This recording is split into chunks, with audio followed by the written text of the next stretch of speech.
আসসালামু আলাইকুম ভাই। এই যুদ্ধের প্রভাব কিন্তু বাংলাদেশেও পড়া শুরু হয়েছে।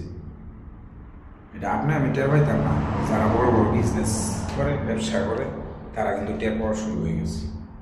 করোনার সময় কি মহামারী হয়েছে, যদি বড় মহামারী হইব, যদি যুদ্ধ এইভাবে চলে, শুধু খালি তেল আর বিদ্যুতের ঘাটতি না, বাংলাদেশের সব কিছুর ঘাটতি দেখা দিল। শুধু খালি এটা বাংলাদেশ না, হল বিশ্বে। ঠিক আছে, এটা আপনি আমি এখনো হয়তো বা টের পাইতেছি না, দিনে আমি দিন খাই তো খালি চিন্তা করি পরিবারের দেশ ও বিশ্বের মধ্যে কী হইতেছে ওটা চিন্তা করি না।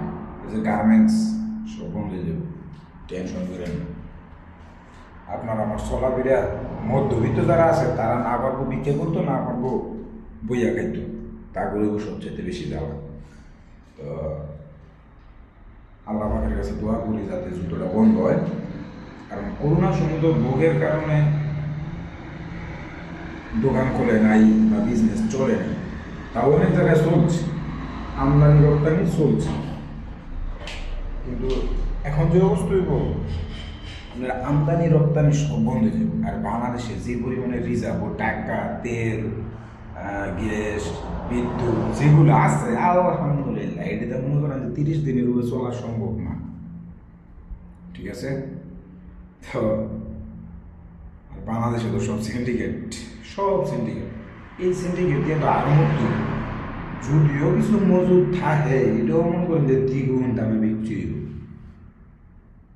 কিছু অসাধু ব্যবসায়ী আছে, এই যুদ্ধ কইরা এই যুদ্ধটারে তারা সুযোগ পাইয়া কাজে লাগাইব। তবে বেশি কিছু কইলাম না। আর একটা মিশা যদি বাংলাদেশও করে, তাহলে বিপদের যে দোয়া ইউনুস সুরা ওরা সারা আর কোনো বিকল্প নেই। ভালো থাকবেন, সাবধান, প্রস্তুত হন।